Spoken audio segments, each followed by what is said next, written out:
그냥 앉아서, 예, 앉아서. 앉은 자리에서 합장 반대하시고 반대하시면 됩니다.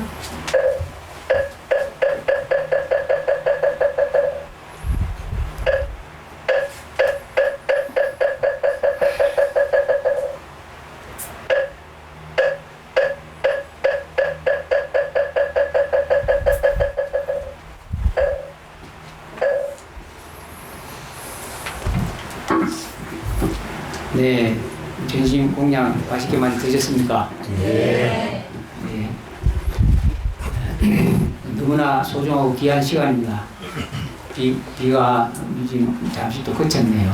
비가 내리니까 조금 시원한 기가 더 있네, 그죠? 습기가 찼다가.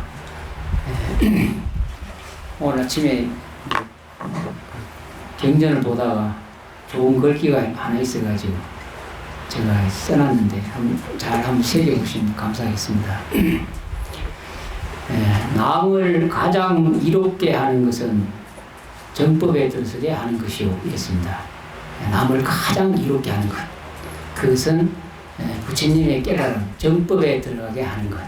모든 남을 이롭게 하는 모든 것들 중에서 가장 남을 이롭게 하는 것, 그것은 모든 사람들을 정법에 들게 하는 것입니다. 다음에 내가 가장 이익을 받는 것도 내 마음이 정법에 들어가게 하는 것이다. 이랬죠. 그래서 이제 부처님 가르침은 바른 법, 부처님의 바른 가르침을 내가 수용하기만 하면은 반드시 깨달아서 승부를 하죠. 그런데 정법이 무엇인지 잘 모르잖아요. 수많은 사람들이 동남아 쪽, 중국, 인도, 한국, 일본, 베트남 쪽에 불교 국가들이 많이 부처님 공부를 하죠. 태국 같은 데는 바로 나라가 바로 종교가 불교죠. 부처님 공부를 많은 사람들이 하고 있는데도 불구하고 정법 만나기 어렵다고 합니다. 우리가 공부를 하는 것에도 정법 만나기 어렵다. 정법이 도대체 뭐길래 만나기가 어렵노? 또 열심히 10년, 20년, 30년 공부하는데 정법을 만나기 어렵다고 하면 도대체 정법이 무엇인가 궁금해해야 됩니다. 우리가 10년, 20년 살면서 공부를 잘 못하면 흔히 하는 거죠. 그래서 반드시 남쪽으로 가야 되고 서쪽으로 가든가 남쪽으로 가든가 정해놓고 남쪽으로 가려고 마음먹었으면은 정확하게 남쪽이 방향이 어딘지를 알아야 그걸로 가죠. 근데 어림잡아가지고 남이 가니까 내가 싹 따라가면은 그 잘못 가면 이제 완전히 반대로 가는 거죠. 엉뚱한 데로 가요. 첫 출발점은 똑같을지라도 방향을 잘못 설정해 놓으면 갈수록 멀어지죠. 그래서 정법을 잘 만나야 된다. 정법이 무엇인가? 이게 대해서 오늘 좀 말씀을 드리고 싶습니다. 꼭 잘 새겨서 그대로 실천만 하면은 방향을 똑바로 정했기 때문에 또 방향을 똑바로 알았기 때문에 늦게 가든지 천천히 가든지 반드시 가죠.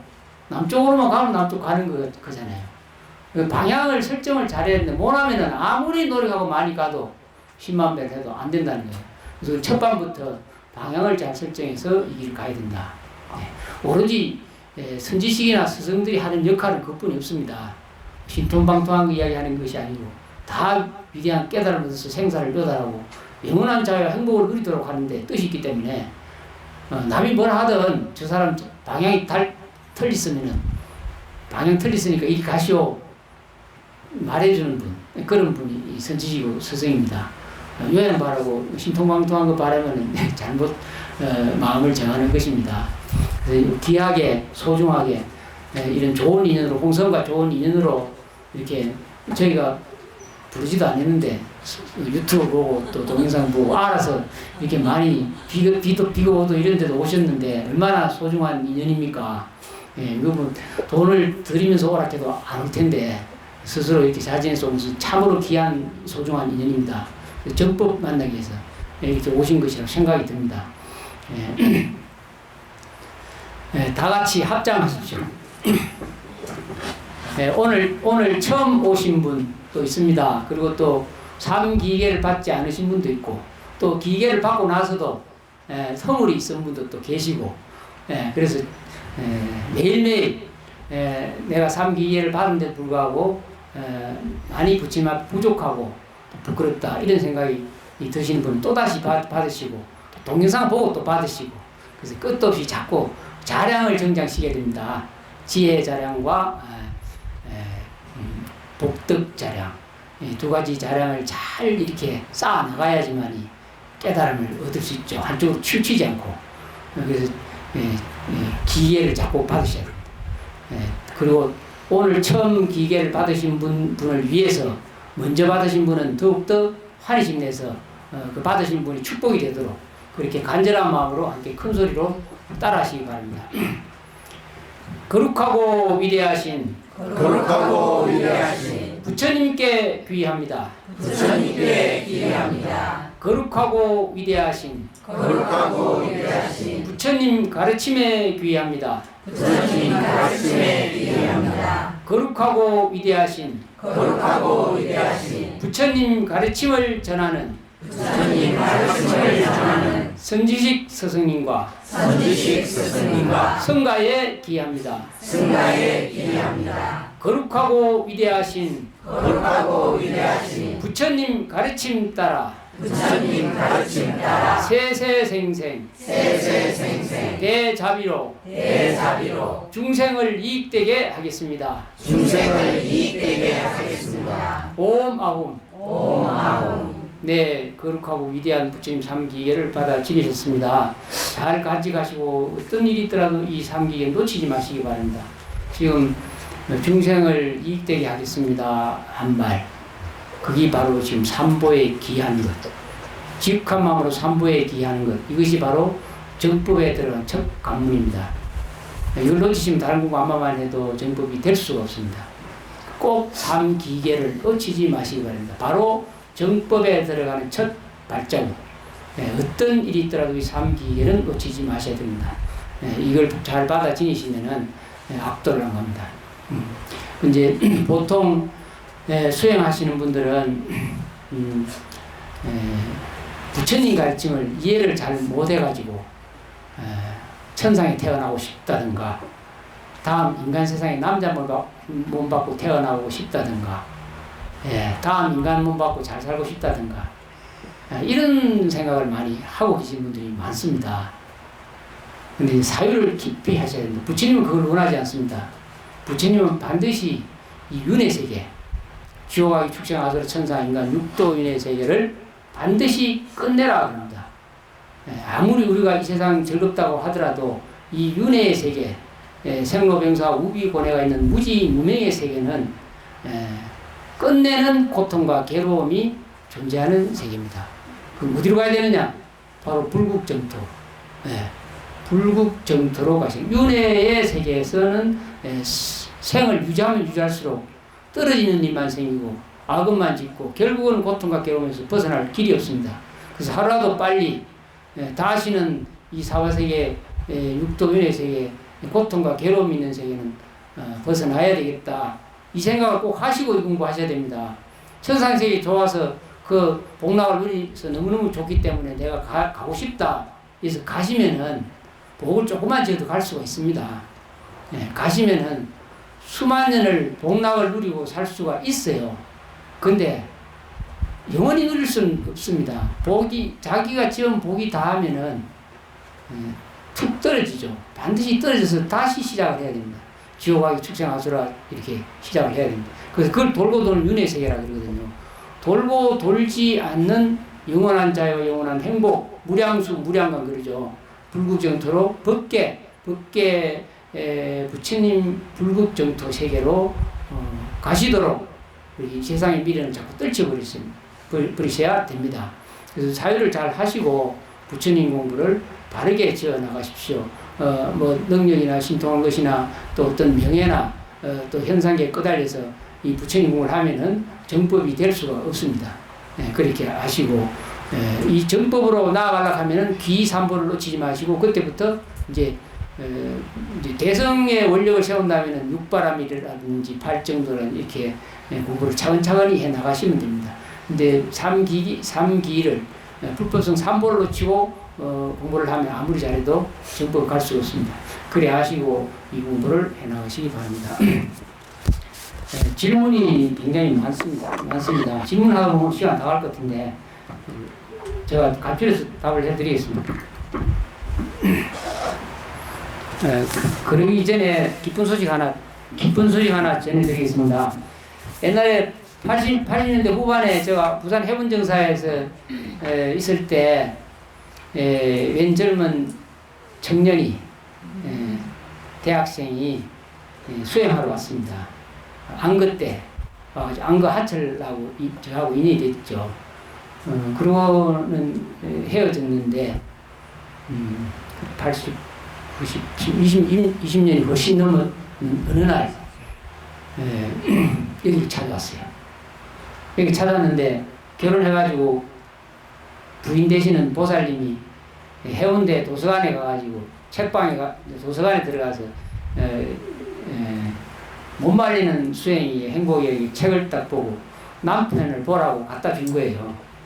처사님 옛날에 안거했을 때 같은 그 대학생 처사님 결혼해가지고 그걸 갖다 주니까 처사님이 그걸 딱 보고 놀래가지고 으이 이런 거예요. 자기 옛날 해운정사 한철 났을 때 있었던 사람이라고. 그래가 주소를 알아갖고 이게 오셨는데 오시자마자 고마 보따리 싹 짊어지고 동네에 온천장 살았는데 집 다 팔아가지고 고마 이리 들어왔으면 공부한다고 다 치우고 직장도 좋고 한데 제일 이 동네 제일 우집에 지금 삽니다. 다 사는데 애기가 지금 요 초등학교로 전학을 와가지고 지금 2년 됐나? 예, 해수로 2년이죠. 지금 6학년입니다. 6학년인데 5학년인데 전국 걸짓기 대회가 있었어요. 얼마 전에 있었는데 1등 했어요. 대상 받았어요.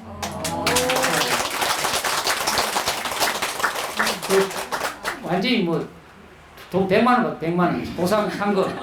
그 가만히 앉아서 돈 벌이. 예, 그래서 그 시가 잠깐 읽어드려도 되겠죠? 네.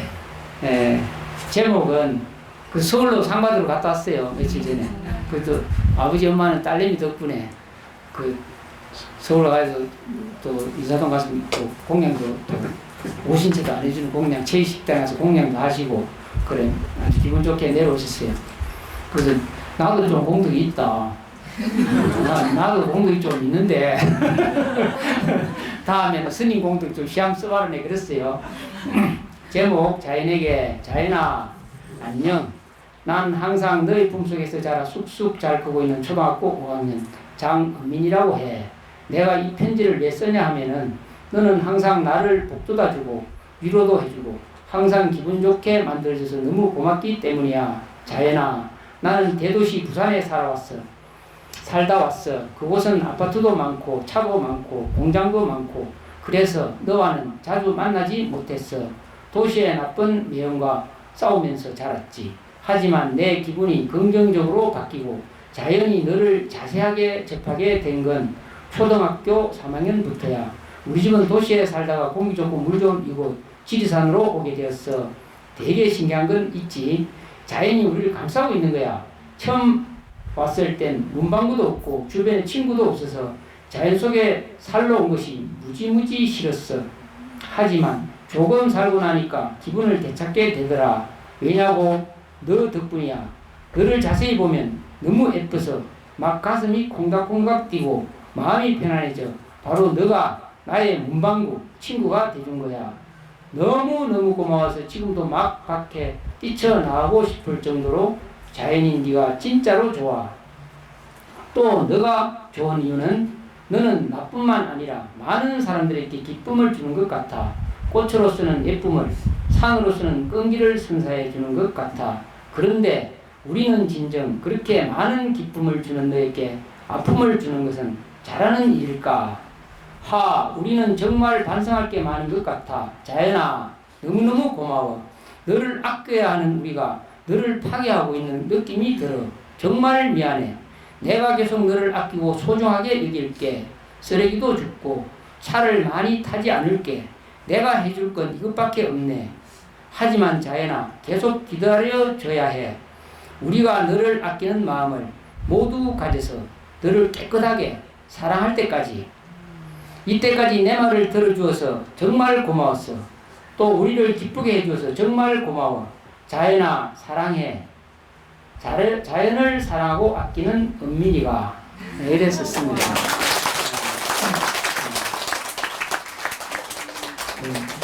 이 은민이는 부처님 공부 안 하겠어요.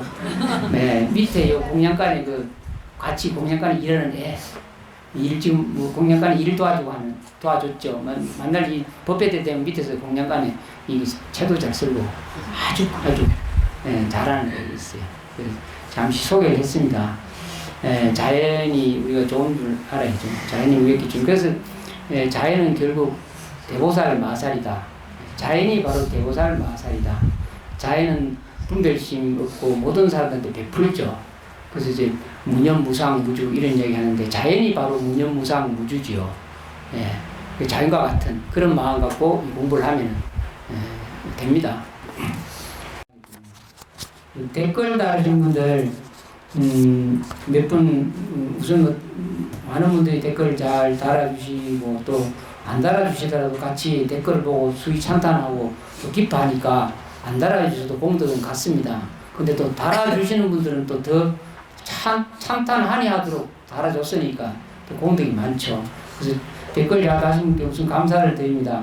댓글을 이렇게 또 달아주시고 정리를 해주시면 해가지고 우리 홈피가 많이 더 많은 사람들한테 어필되고 있습니다. 질문에 대해서 답을 하면서 제가 본문 겸 또 참고사 말씀을 드리겠습니다. 시간 빨리빨리 하겠습니다.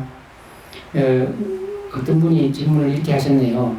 언젠가는 죽음이라는 것이 오겠지만 미리 알고 싶어 호들갑을 떠는 것은 아닙니다.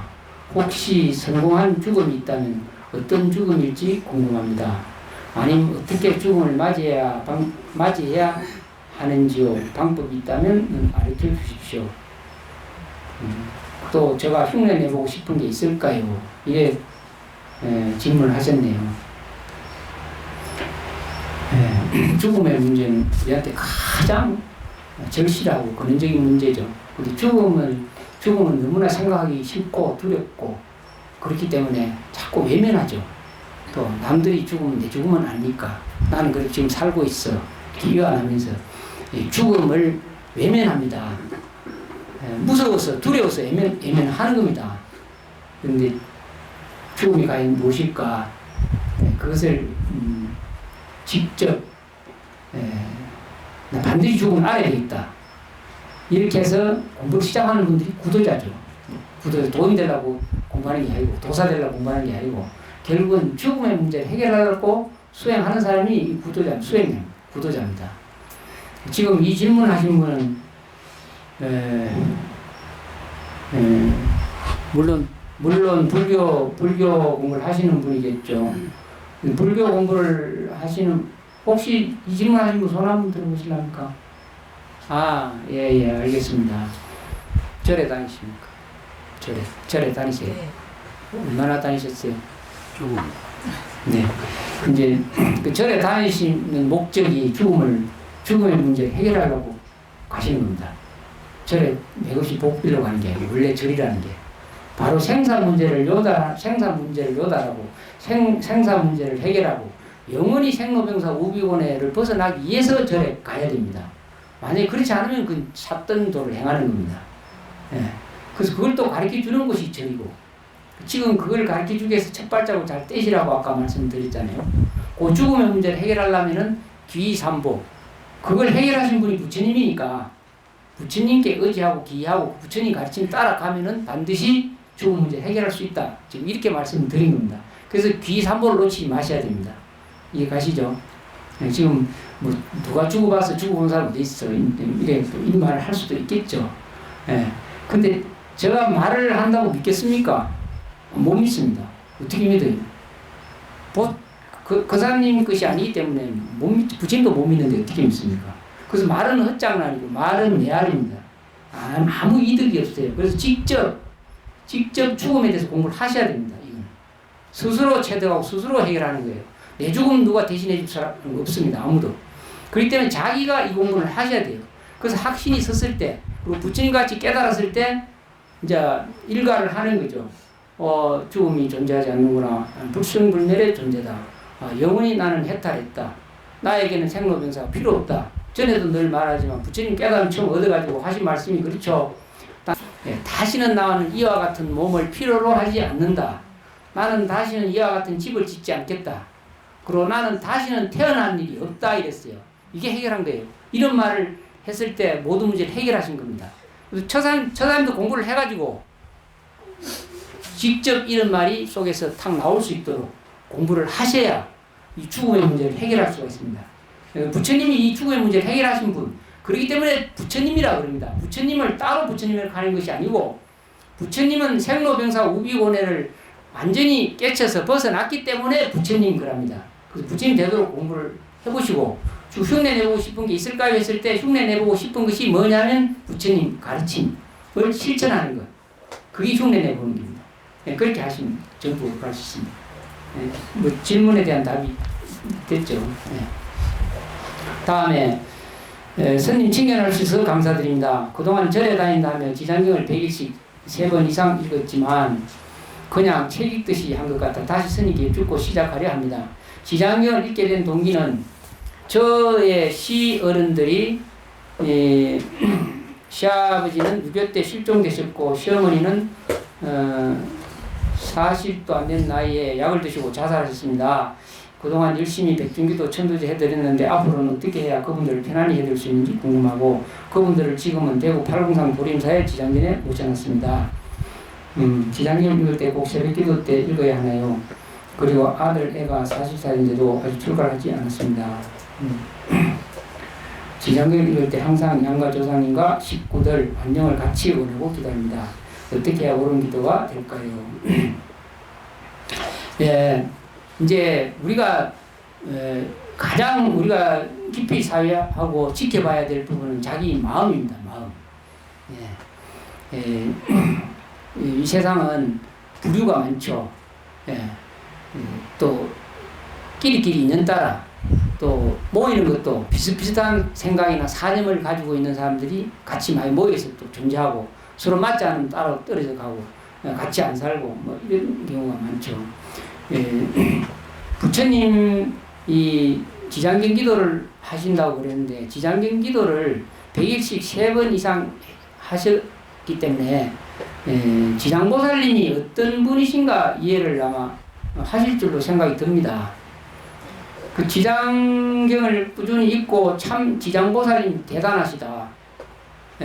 참 거룩하시다. 정말로 위대하시다. 성스럽다. 이런 마음이 속에서 확 그냥 들 때 그때 지장경을 제대로 읽은 겁니다. 막 그냥 처음에는 막 계속 읽죠. 계속 읽지만은 나중에는 살살 그 내용이 들어와서 참 위대하시다. 정말 자비스럽다. 그래서 지장보살님은 대성일로왕 그러죠. 대성인 중에서 가장 위대하신 성인이다. 부처님이 찬탄하신 분이죠. 그 정도로 위대한 원력을 세우고 마음을 대자 대비의 마음을 어떤 대보살보다 더 잘 내시고 하셨기 때문에 가장 위대한 성인이다 이런 부처님 칭찬하셨죠. 그래서 지장경을 좀 읽어보시고 지장경 내용이 가슴에 와닿고 참 대단하다 이런 마음이 들면은 그런 마음이 들 때 조상 영가가 혜택을 봅니다. 예, 그래서 올바르게 새기셔야 됩니다. 예. 자기 마음 속에 그런 마음들이 귀하고 성스럽고 위대한 마음이 우러나올 때 그때 조상이 천도가 돼요. 그래서 자기 마음이 중요하죠. 자기 마음이 무슨 정말로 그 진리에 대한 자각심이나 그 인지가 돼야 됩니다. 그래서 지장경을 이렇게 읽을 때마다 그 내용을 잘 이렇게 새겨서 위대한 뜻을 좀 살펴보시기 바랍니다. 그러면 따로 천도제를 지내는데 걱정하실 일이 없습니다. 순수한 어린 애들은 자기 부모 마음을 잘 알죠. 오늘 우리 엄마 아빠 기분이 좋은지 안 좋은지 기분이 좋을 것 같으면 돈 달라서 용기 있게 할 수 있는데 용돈 달라서 할 수 있는데 오늘 엄마 아빠 기분이 좀 나쁘면 그 달라서 하기가 좀 어렵죠. 그래서 눈치만 봐도 애들이 부모 마음 알거든요. 예, 이 우주 밖에는 싹 다 유기적으로 말이 유기적이지 한 몸입니다. 통짜로 연결되어 있죠. 원통이죠. 원통. 원만하게 통하게 연결되기 때문에 모든 것들이 다 서로 내면적으로 무의식적으로 다 통합니다. 그래서 나쁜 마음 먹으면 나쁜 마음이 온 우주 밖에 나쁘게 통하죠. 좋은 마음 먹으면 온 밖에 좋은 마음이 통합니다. 그래서 나쁜 마음 먹고 나쁜 마음 갖고 있으면 우주 밖에 통하니까 아마 복이 한량없이 감하는 거죠. 근데 좋은 마음 먹고 좋은 생각 일으키면 그게 온 우주 밖에 가득 차니까 얼마나 복이 한량없어요. 무량한 복을 짓는 거예요. 그래서 같이 공양할 때 옆에서 찬탄 공양만 해도 무량한 복 짓는단 말이 그 말이에요. 완벽하게 통자로 연결되어 있기 때문에 그 마음 잘 쓰라는 겁니다. 그래서 영가천도도 따로 천도시키는 게 아니고 내가 해탈해야지만 이 조상도 해탈하는 거예요. 그래서 한 집안에 스님이 한 번 나면 구족이 성천한다는 말이 그런 의미거든요.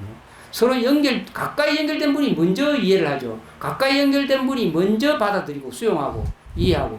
그래서 조상이 먼저 천도 받으려면 자기가 부처님 가르침에 대한 올바른 이해를 하셔야 됩니다. 그래서 그런 마음 갖고 있고 삼기이심 놓치지 않으면 조상 걱정 따로 할 거 없습니다. 그죠? 괜히 돈 갖다 줄 것도 없어요. 돈보다 더 소중한 것이 진실한 마음이니까.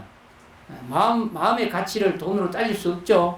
그래서 영가천도 지나시려면은 아주 경제적으로 좀 지내셔야 됩니다. 경제적으로. 넓은 무량한 마음 내면은 돈 수천만 원 갖다 주는 것보다 더 가치가 있어요. 그러니까 부자 마음 내서 진실한 마음 내고 지장경을 한번 읽어도 제대로 읽으십시오. 그게 바른 법입니다. 그죠? 예. 제시, 법시, 무예시 중에서 제시가 제일 적죠. 우리는 법에 대한 진리에 대한 보시, 다음에 또 무예시, 바로 죽음, 생로병사 오비고뇌를 두려움 없이 다 자유스럽게 벗어날 수 있는 그런 가르침들, 이런 것들이 다 위대한 보시죠. 그래서 높은 보시를 수행하면 밑에 건 걱정할 것이 없습니다. 시어머님 일찍 돌아가셔서 며느리 노릇도 많이 못 하셨기 때문에 그래서 이왕이면은 아버님도 6.25 때 실종되시고 해서 조상분들이 많이 어렵으니까 복을 짓는 방법, 부처님 공부 바르게 잘 하시면은 영가천도를 따로 지나지 않아도 된다 이렇게 말씀드리고 싶습니다. 그래서 정법으로 가셔야지만 이 천도도 제대로 된다 이렇게 이해를 하셔야 됩니다. 지장경 읽을 때 꼭 새벽기도 때 읽어야 하나요? 꼭 그런 건 아닙니다. 그런 건 아니지만은 새벽이 가장 정신이 맑고 깨끗하고 청명하고 좋은 때죠. 석가모니 부처님도 새벽 별을 보고 깨달음을 얻으셨죠. 이미 하는 바가 많습니다. 또 이런 얘기 하죠. 법신의 도를 깨쳐야 되는데 청정법신 비로자납을 그러잖아요. 우리의 본 마음이 청정해야 된다. 청정한 것을 자각하고 깨달음을 얻으려면 새벽이 좋죠. 밤중에 지지 말고 깨어있고. 새벽에 기도하면 좋지만 또 그렇지 않아도 새벽과 같은 그런 마음 가지고 하루 24시간 어느 때 해도 되죠. 신심이 중요하니까 신심 가지고 틈난 때마다 그리고 또 지장경을 또 읽어보시고 마음속에 한 100번, 200번, 300번 읽어보면 지장경 내용이 마음속에 다 와닿아서 지장보살님 생각만 해도 지장이 한 권 읽은 내용이 싹 자기 안에 딱 정리가 되죠. 그냥 안 읽어도. 그럴 때는 손에 합장을 하고 지극한 마음으로 나무 지장보살 마하살, 나무 대성일로왕 지장보살 마하살 이렇게 간절히 염해도 지장경 한 권 독송한 공덕과 똑같습니다. 그렇지 않겠어요? 벌써 다 마음속에 다 저장되어 있는데 지장보살님 생각만 해도 책 한 권이 속에서 착 나오는데 그래서 따로 그만 막 집착을 가지고 읽을 건 안 되죠. 다 알면 법집을 내려놔 이러죠. 경전에 집착하지 말고 자기가 의미를 분명히 알고 참 지장보살님은 거룩하시고 위대하시다 이런 마음이 속에서 딱 우러난다면은 지장경 한 권 읽은 것 같습니다. 그래서 그런 마음 갖고 지혜롭게 집착하지 말고 자유를 잡고 누리면서 그렇게 공부를 하세요. 이 공부는 해탈 공부죠. 자꾸 벗어나야 되죠. 법에 대해서도. 자기가 법을 알면은 그 집착할 거 없잖아요. 집착하면 또 구속되니까. 예, 그래서 스스로 해탈한 쪽으로 가셔야 됩니다. 그래서 지장경을 집착을 가지고 도중하시고 이해만 잘 하시면은 다 내려놔도 됩니다. 아들 아기가 40살인데 아직 출가를 하지 않았습니다. 출가는 결혼 안 했단 말이죠. 출가 안 했으면 이렇게 됐고 머리 깎일 수도 있는데 근데 결혼 안 했다 이런 얘기 같아요. 요새 참 결혼 때문에 걱정하시는 분들이 많아요. 좀 기다려보죠. 다 인연 따라 결혼도 하고 출가도 하거든요. 근데 그 인연을 내가 만들 수도 있고 간절하게 마음 내면 인연이 또 올 수도 있고 합니다. 아드님에 대해서 개인적으로 조금 기회가 있으면 한번 저 여쭤보고 싶은 생각이 있네요. 지금은 더 이상 여기에 대해서 여쭈기는 좀 그렇고 좀 기다려 주십시오. 지장경 읽을 때 항상 님과 조상님과 식구들 안녕을 같이 원하고 기도합니다. 어떻게 해야 옳은 기도가 될까요? 네. 아까 말씀드렸죠. 다른 사람을 이기게 하는 가장 수성하고 좋은 방법. 정법을 알려주는 것. 그 속에 모든 복락이 다 있습니다. 그래서 따로 뭔가를 내 가족 안녕 뭐 이렇게 하지 말고 나는 내 가족, 내 부모, 내 형제뿐만 아니라 모든 사람들에게 부처님의 올바른 정법을 조금이라도 알려주고 하겠다. 이런 마음 가진 사람이 최고로 복을 많이 짓고 기도 잘하는 겁니다. 이해하시죠? 생로병사 우유를 벗어나서 영원한 자유의 행복을 누리려면 정법으로 들어가야 되니까 정법이면 삼보에 기하는 마음부터 시작해야 된다. 그렇게 하시면 됩니다. 조그만한 그러니까 석가모니 부처님이 그 법화경에 그 말 나오죠. 친구가 한량없는 보배 구슬을 갖고 있는데 친구를 길 가다 만났는데 그 친구가 너무나 가난하게 하루 밥벌이 하고 사니까 참 애달픈 거예요. 그래서 자기가 한량없는 값을 헤아릴 수 없는 그런 보배 구슬이 있기 때문에 주려고 보니까 친구가 술이 취해가지고 만땅고 일본말이 만땅고 일본말이에요 그거. 내가 가득 찼다면 술이 막 목 끝까지 차가 정신을 잃어가지고 오락가락 하는데 참 주기도 그렇고 안 주기도 그렇고 그래서 이 보배 구슬만 주면 오만 걸 다 할 수 있는데 친구가 애달파서 보배 구슬을 그냥 주기는 뭐하고 옷 속에 싹 낀가서 술 취해서 잊어버릴까 싶어서 낀가가 딱 좀 주고 니 정신 차려라. 니한테 진짜 보배 구슬 줬으니까 나중에 정신 차리고 이거 잘 써라. 이러고 갔어요.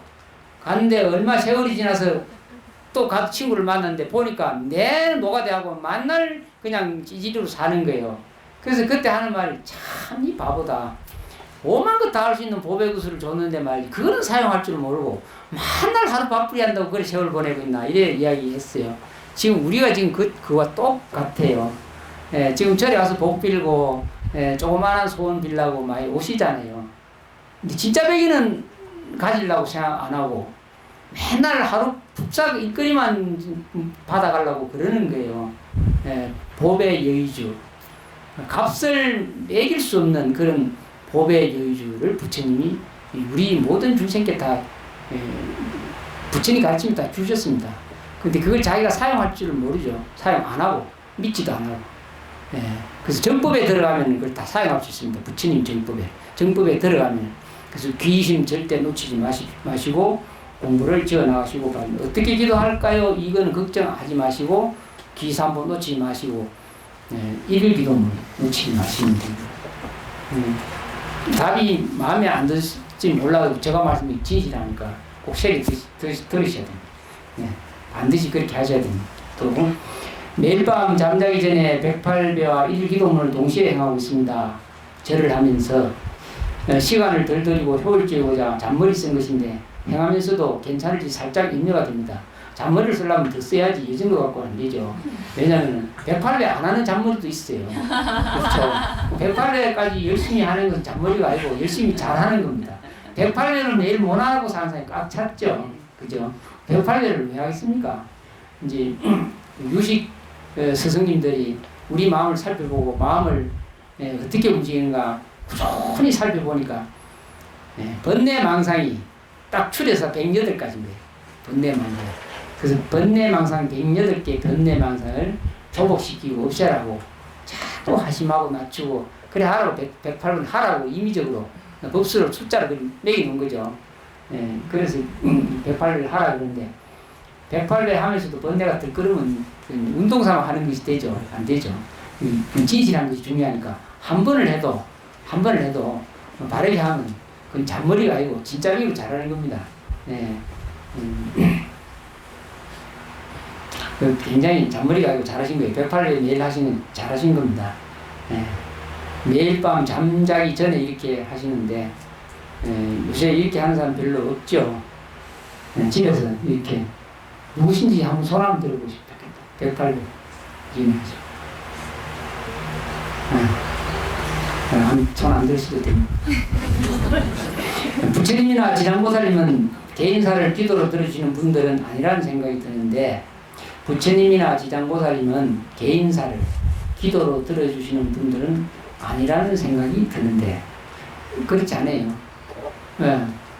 개인사 들어줍니다. 개인사를 들어줘요. 안 들어주는 것이 없습니다. 내가 이 산에 들고양이가 우리 집에 많이 오거든요. 배고픔 와가지고 만날 울고 그래요.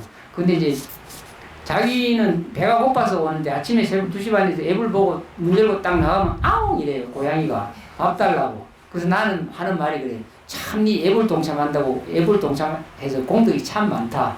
밥 주제 이러면 나는 지는 애불 동참한 게 아니고 배가 고파서 왔지만은 나는 해양을 그리 하는 거예요. 참 니도 참 축생인데도 불구하고 스님들 예부 보는데 바깥에서 동참해가 예불까지 보다니 내가 공양을 올리겠다.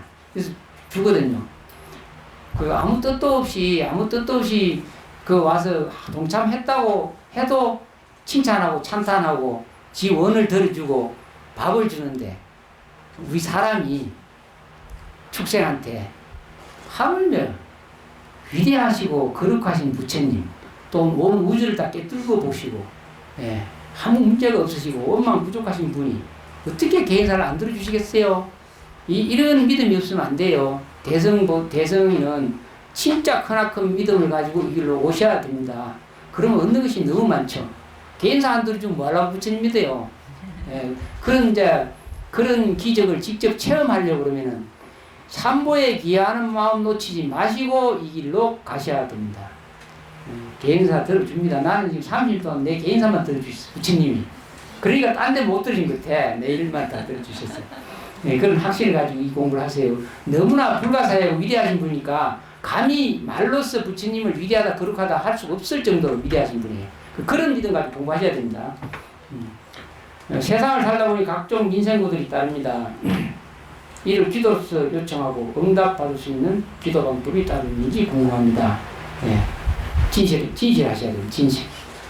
내가 드리는 기도나 내가 원하는 것들이 진실하고 세상을 이익되게 하는 일들인가. 요점은 그 있죠.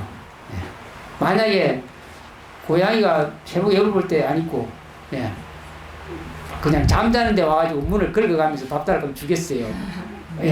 바르게 때와 장소를 적절하게 잘 가려서 우리가 요구하는 것이 과연 진실하고 세상을 이익되게 하는 것인가, 내가 살고 있는 이런 행위들이 다른 사람의 이익이 되고 진실한 것인가, 이런 것을 사유해서 그런데 간절하게 기도하면 안 들어주지는 않습니다. 그런 마음 가지고 자기 자신을 먼저 살펴서 진실한 마음 가지고 하시면은 반드시 들어주십니다. 이걸 공부를 잘 하시고. 기도와 동시에 조상님을 부른다든지, 그런 응답을 할 것인가. 이 부분에 대해서는, 지금 무슨 뜻인지 잘 모르겠네요. 기도와 동시에 조상님을 부른다. 조상님께 뭐 들어달라 하는 건지, 안 그러면 조상님을 천도시키려고 말씀한 건지 잘 이해가 잘 안 가네요. 나중에 그 쓰신 분 다시 이야기해 주세요. 집에서 지장경을 조금씩 수시로 독송하려 하는데, 집에서 하는 것은 좋지 않다는 말이 있던데, 또 사경을 하는 것에 부정적 의견이 있던데, 스님의 고견을 듣고 싶습니다. 예, 왜 이제 될 수 있으면 집에서 하지 말고 절에서 하는 게 좋다. 집에서 하면 부정탄다. 별로 효과 없다. 이런 이야기를 하죠. 그럼 이유가 있긴 합니다. 이유가 있긴 한데 다 그렇진 않아요. 진짜로 지극한 정성을 들여서 자기가 삼부에 기하는 마음 갖고 큰 믿음 가지고 자기가 부처님 모시놓고 장엄하면 그 도량은 절이 됩니다. 근데 삿된 소견이나 부처님을 모시놓고 정법을 수호하지 않고 삼부에 기하지 않고 이렇게 모시면 싹 다 마장타고 하나도 이득이 안 되고 도움이 안 됩니다. 그래서 반드시 귀삼보하는 마음 놓지 말고 제대로 하시면은 바로 자기 집이 절이죠. 절. 어떤 절과도 비교할 수 없는 훌륭한 절이 될 수 있습니다.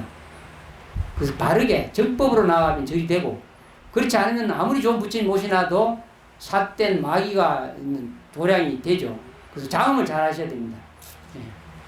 삼보에 기하는 장음을 제대로 하셔야 됩니다. 이건 뭐 고경까지 할 거 없고, 어쨌든 또 사경을 하는 것이 불경이 있던데 집에서 사경한다거나 이런 것들 마찬가지죠. 진실한 마음이 중요합니다. 진실한 마음.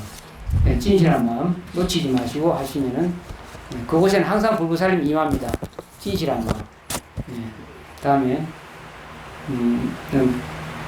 주영, 김주영, 지난번에 질문 한번 했죠. 근데 오늘 주영이를 보니까, 주영이 어디 있노? 뒤안, 그 있노? 니 보니까 많이 좋아졌더라. 지난번보다 뭐가 바뀌는 것들. 응? 네. 감사합니다, 스님. 방명록에 남긴 글에 이어 추가 궁금한 사항이 있어 질문드립니다. 내 마음이 모든 것을 만들어낸다는 것이 진짜 밖의 세상을 얘기하는 것이 아니라 내 업에 따라 내가 느끼는 나만의 세계를 만들어낸다는 말이라면, 밖의 세상에는 중성의 무언가가 존재하고 그것을 각자 판단한다는 얘기인지요. 예. 뭐 내가 바깥의 현상이 존재하지 않는다 이런 말 많이 합니다. 그게 한 번께도 생각이 나죠. 밖의 세상에는 중성의 무언가가 존재하고 그것을 각자 판단한다는 얘기인지요. 바깥 세상이라는 건 존재하지 않는다. 허상이다. 꿈과 같다. 그림자 같다. 이라죠. 저 인정을 절대 안 합니다. 인정을 안 하는데 존재하거든요. 우리가 그렇게 존재하도록 각자가 마음을 가졌기 때문에 존재합니다. 원래는 모양이나 형상이나 뭐 어떻게 해도 이름을 붙일 수 없는 상태죠. 그것을 우리가 이름을 붙여서 현상을 만들어냈어요. 그래서 그걸 인정하고 또 실진량 믿고 삽니다. 그걸 무지무명이라 그럽니다. 그럼 이게 싹 다 없어 공이 돼야 되느냐? 자기 마음속에 이 현상계가 존재하지 않는 걸 인식했더라 하더라도 다른 사람들이 업보를 또 만들어내요. 끝도 없이. 그래서 그칠 날이 없습니다. 그래서 공업에 업보가 있는 존재는 할 수 없이 또 봐야 돼요. 그렇게 갈 수가 없죠. 그래서 이 세상 벗어나시라 그럽니다. 괴로우면. 이런 중성의 무언가라고 지금 말하는 건 이제 그럼 있는 것도 아니고 없는 것도 아니고 뭔가 중성적인 어떤 것이 있지 않을까 이런 이제 사유를 하는 것이죠. 그래서 이거는 중성이라고 할 수도 없죠. 할 수도 없어요. 뭐라고 이름 붙일 수가 없습니다. 뭐라고 이름 붙이면 그건 진리가 아니고, 그렇죠. 그래서 뭐라고 이름 안 붙이는 어떤 것, 그것이 이 현상세계에서 우리의 업보 따라 인식 따라서 관념 따라서 벌어져서 만들어진 거예요. 그렇기 때문에 이걸 인정하면 안 되고, 인정 안 하면 그건 공이냐 이렇게 또 표현할 수 있죠. 그렇지 않아요. 공이라고 하는 것도 인정한 거예요. 그래서 뭐라고 이름 붙일 수 없다. 부득이 뭐라고 이름 붙일 수 없으니까 거기다가 공이니 무니 허니 이런 이름을 부득이 붙인 겁니다. 그러니까 속지 마셔야 돼요. 이제 그런 가운데서 이 만법이 벌어졌거든요. 벌어진 만법은 꿈과 같고 그림자 같다 이렇게 표현을 하는 거죠. 그 사유를 그래서 이제 헤아리고 판단하면 자꾸 이제 중성인이 뭐 여러 가지로 생각을 하죠. 그렇게 답은 안 나오는 거예요. 뭔가 고정된 어떤 것이라고 답을 내가 내리는 순간에 그 고정된 무형의 형상을 갖게 되죠. 무캐도 무형의 형상이에요. 공캐도 없는 것의 형상이고, 예. 존재하지 않는 것의 형상이 되는 거죠. 그래서 이름 붙일 수 없다 그래요. 진리는. 이름 붙일 수 없는 가운데 우리의 인식 범위 내에서 이름이 붙여지고 형상이 만들어지고 세상이 벌어진 겁니다. 네. 네. 그래서 그걸 세속적 진리라고 해요. 세속적 진리. 이름과 형상과 분별을 갖고 존재하는 세계. 논리가 있고. 진리긴 하지만 세속적으로 가상의 세계 속 진리 이렇게 표현하죠. 그것은 어차피 생로병사국은 못 벗어나는 진리라고 합니다. 그래서 반드시 성의의 진리를 깨달아야 된다. 모든 사람이 세속적인 진리 속에서 못 벗어나고 있죠. 신토방통한 것도 싹 다 세속적인 진리입니다. 아마 지금 얘기 드린 이것에 대해서 우리 배성석 교사님 이해를 좀 하실 거예요. 옛날에 이것 때문에 한 소리 들었죠. 이해가시죠? 예. 그 선식이 필요한 겁니다. 이럴 때는. 만약 그런 얘기 안 해주면 영도 그게 진리냐고 갈 수가 있으니까 벗어날 수 있죠. 예. 아니면 중성에 뭔가가 존재하고 그것을 각자 판단한다는 얘기인지요. 이렇게 했거든요. 여기에 대한 답은 판단하는 것 자체가 옳은 것이 아니다. 아니면 애초에 아무것도 존재하지 않고 공업에 따라 비슷한 것을 착각하여 있다고 생각하고 그 속에서도 각자 생각하는 것인지요. 뭐 자꾸 이제 바른 생각을 해보다 보니까 의식이 자꾸 깨어나고 또 높은 쪽으로 가고 있어요. 그래서 정사유, 바르게 사유하면 우리 의식은 자꾸 높아지고 의식이 높아지죠. 사유를 바르게 하라 그러죠. 애초에 아무것도 존재하지 않다. 애초가 아니고 지금도 아무것도 존재하지 않아요. 이 세상에 존재하는 우리가 인식하는 범위 내에서 존재하는 거예요. 다른 세계도 마찬가지죠. 그래서 비비상처 같은 데는 있는 것도 아니고 없는 것도 아니고 거기에 또 존재하는 존재가 있거든요. 그런 그런 존재들은 생각하는 것이 형상이 있는 것도 아니고 없는 것도 아니고 그런 마음을 갖고 있기 때문에 그 세계에 존재하는 거예요. 그런데 우리가 지금 이 세계에 존재하는 것은 우리는 이름과 형상과 분별심에 끄달려서 인식하는 존재들이기 때문에 이런 형상을 갖고 존재하는 겁니다. 네. 그럼 공성을 깨쳐서 내가 공성 속에 딱 빠져 있으면 아무것도 없고 텅텅 비어있는 존재가 되는 겁니다. 오르지 않아서 그래서 공에 빠지지 마라 그러잖아요. 오랫동안 공을 사유하고 공에 집착해서 선정 속에 들어가 있으면 그 세계에 푹 빠져서 나오도 못하고 들어가면 그 공의 존재가 되는 겁니다. 그러니까 공부를 잘 하셔야 돼요. 그게 선정산매라고 공돌이에 빠져가지고 있으면 공이 되는 거죠. 그리고 어떤 형상이나 이름도 붙일 수 없는 것이 진리인데 내가 공성을 좋아하다 보니까 공이 돼버린다는 거예요. 그래서 가장 중요한 건 마음을 어떻게 써야지만이 부처님과 같이 해탈하고 자유를 얻을 수 있을까? 이걸 배워야 돼. 그걸 알고 그거 해탈하고 자유를 얻으려면은 귀사부 놓지 말고 바로 가셔야 된다는 거예요. 예, 안 끄달리고. 그럼 가는 데마다 끄달리게 되죠. 네, 한 가지 더 궁금한 것은 일상생활을 하면서 사람들이 제가 채식을 하려고 하는 것에 대해 너무 까탈스럽게 하지마. 마음이 중요한 거야. 라고 말하거나 다른 사람이 험담 등을 할 때 제가 어떻게 대처하는지 잘 모르겠습니다. 대처하지 마세요. 그냥 하시면 돼요. 네, 그러면 얼마 안 가면 존경해요. 네, 뭐라 하든지 남이 뭐라 하든지 말지 내가 옳다 하면 밀고 나가면 나중에 존경하게 된다. 근데 마음 약해가지고 그래 내가 뭐 하려고 괜히 생색내고 채식이 안 해. 나도 할 거 이러면 베리는 거예요. 이왕 좋은 마음 먹고 훌륭한 귀한 생각 냈으니까 끝까지 밀고 나가세요. 하세요. 그 옆에 그런 사람 많죠. 특히 술 좋아하는 사람들은 술을 안 먹는 사람은 억지로 술을 미가지고 고주망태 만들어가. 그래 난 술 중독자 만들어 놓고는 뒤에 가서는 다 웃고 그러죠. 예, 그럼 끄달리면 안 돼요. 절대로 자기 올바른 생각이라면 바르게 바른 생각을 갖고 올곧게 나아갔을 때 나중에 존경받고 또 자기가 부처님 같은 더 한 발 나아갈 수 있죠. 나은 말 들으면 안 돼요. 바르지 못한 나은 말 듣고 따라가면 바보예요. 특히 부처님 공부한 사람은 올바른 길은 어떤 일이 있더라도 당당하게 가셔야 돼요. 속가 살면 채식 때문에 많이 불편을 겪는 경우가 있죠. 근데 제가 다 경험을 해봐서 그래요. 속가 살 때 또 직장생활 할 때 뭐 많이 손가락질 받긴 하죠. 근데 얼마 지나지 않으면 자기 자신의 삶도 윤택해질 뿐만 아니라 남도 보는 눈이 달라지고 아마 똑같이 직장이라도 진급이 빨리 될 거예요. 상사가 결국은 좋아하게 돼 있어요. 채식하는 사람. 신뢰가 가기 때문에. 그래서 성공하려면 채식하세요. 끝까지.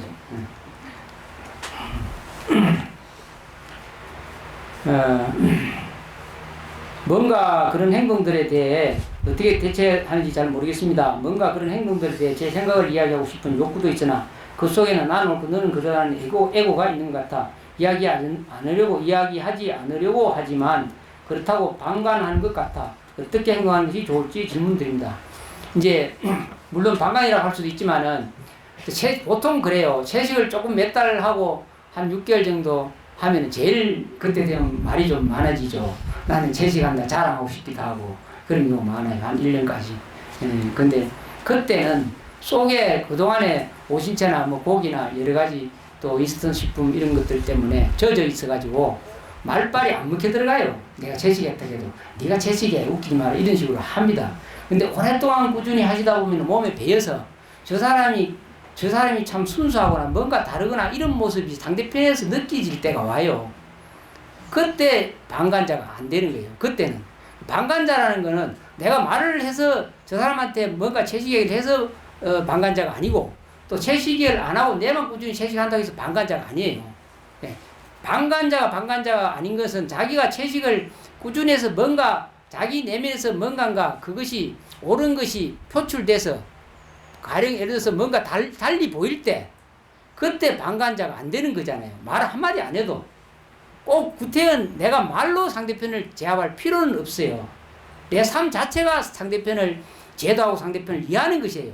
말로 이야기하는 것은 그거는 에고를 강화시키는 것이 잘난 거 이야기하는 것이지 자기 채식하는 거 꾸준히 정말로 나는 이거 옳은 길이니까 이건 반드시 내가 갈 거야 하고 꾸준히 1년이고 2년이고 3년 해보세요. 나중에 니 도대체 왜 그러노? 다른 사람은 똑같이 했는데 니 뭐가 달라졌다. 이상하다. 니는 너무 뭔가 매력이 많아.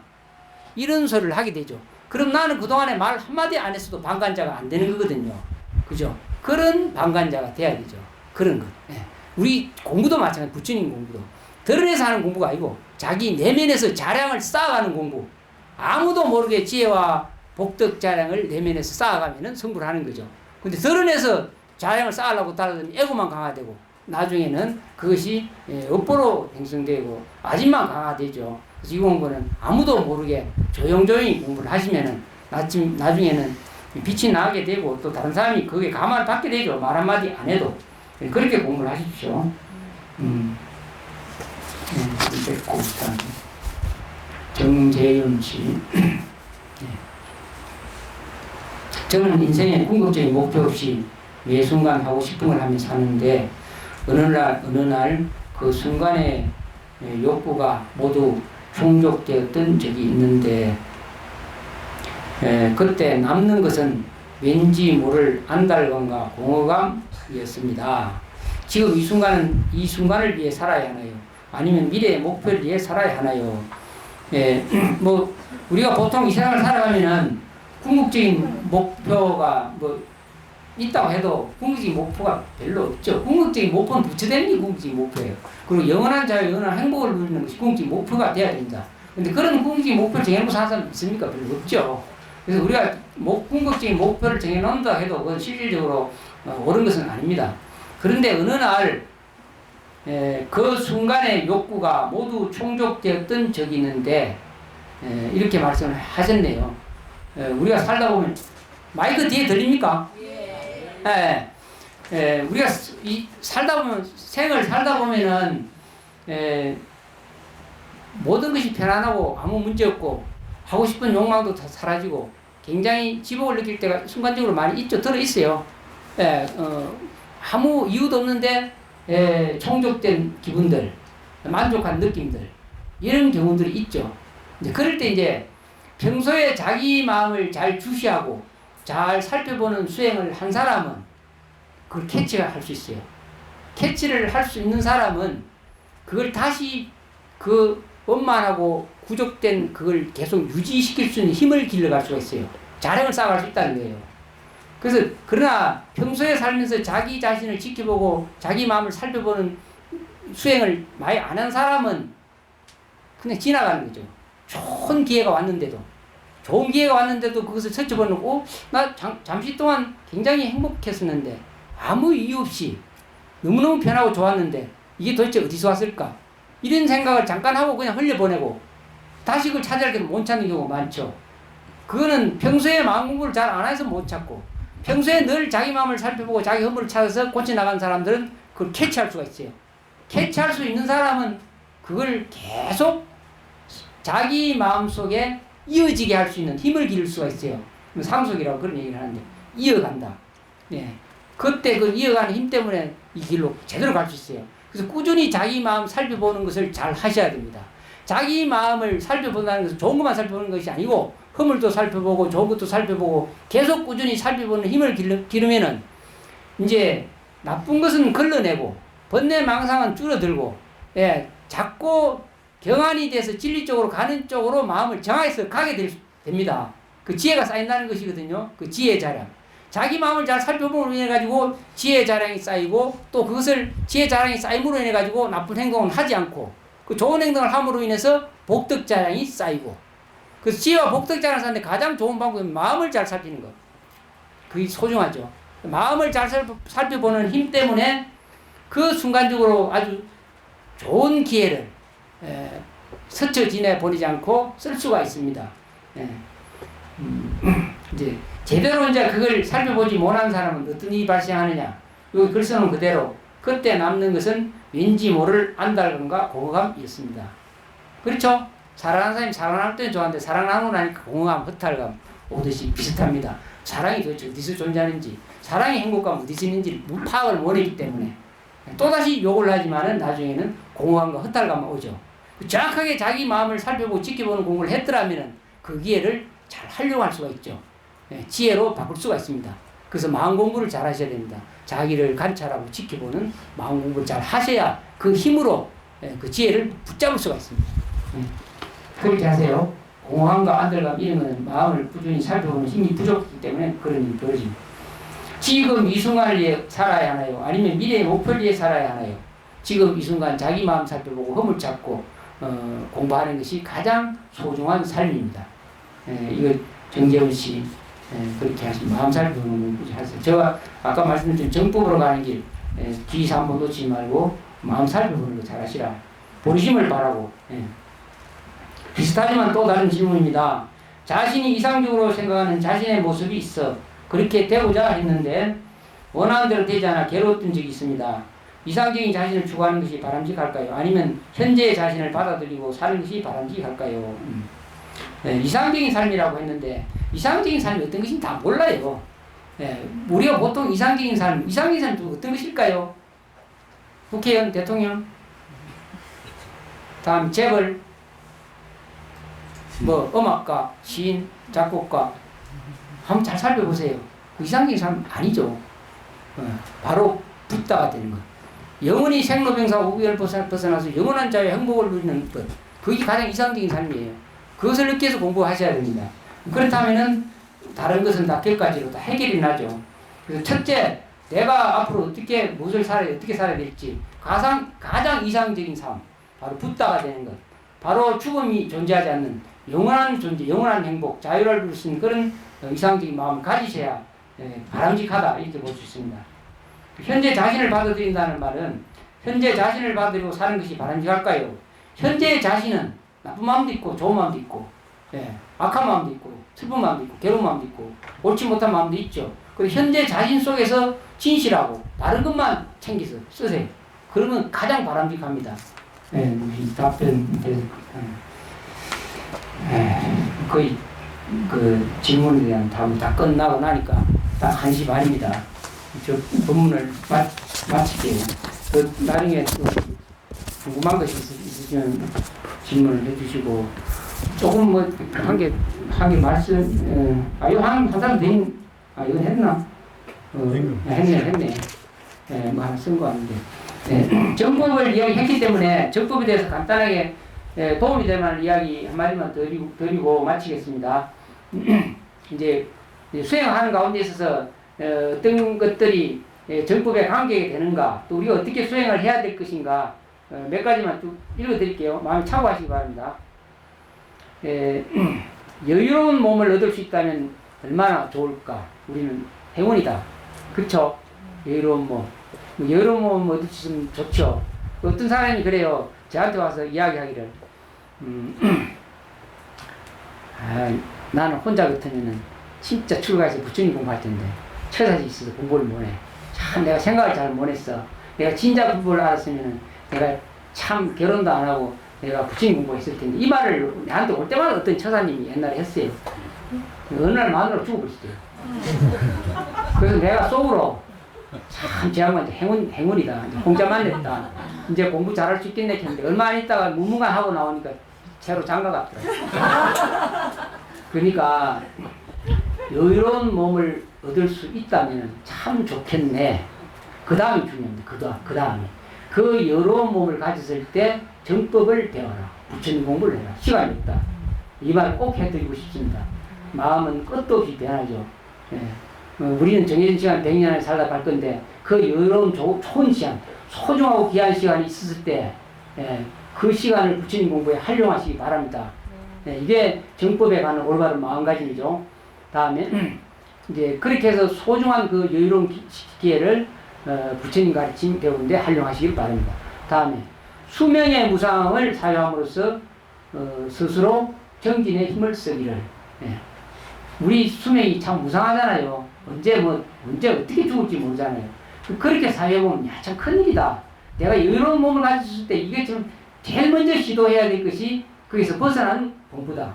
그건 부처님 가르침이다. 그래서 스스로 정진하는 힘을 쓰시기 바랍니다. 그런 마음이 정법의 마음입니다. 정도. 또 모든 윤회하는 것의 본성이 고통임을 알고 출리심과 자비심을 내기를. 제가 말씀드렸죠. 깊이 사유하면 우리가 살고 있는 것이 행복과 즐거움이 많더라 하더라도 결국은 고통과 괴로움으로 끝납니다. 그래서 고통과 괴로움이 존재하는 이 현상에는 빨리 벗어나서 조를 하셔야 됩니다. 그래서 아랑가를 얻으면 다시는 안 온다 그러잖아요. 불안가, 아랑가를 얻으면 이 육도인생이 절대 안 와요. 어디로 갈까요? 사유를 잘 하셔서 고통과 괴로움이 없는 존재가 되시기를 바랍니다. 다음에 인과의 차이를 정확하게 알고 선악을 올바르게 선택. 반드시 인과의 차이를 정확하게 알고 선악을 올바르게 선택해야 됩니다. 반드시 선을 받들어 행하고 악을 멀리 하셔야지 이 정법에 바로 갈 수가 있습니다. 원인 없는 결과 없다 그러죠.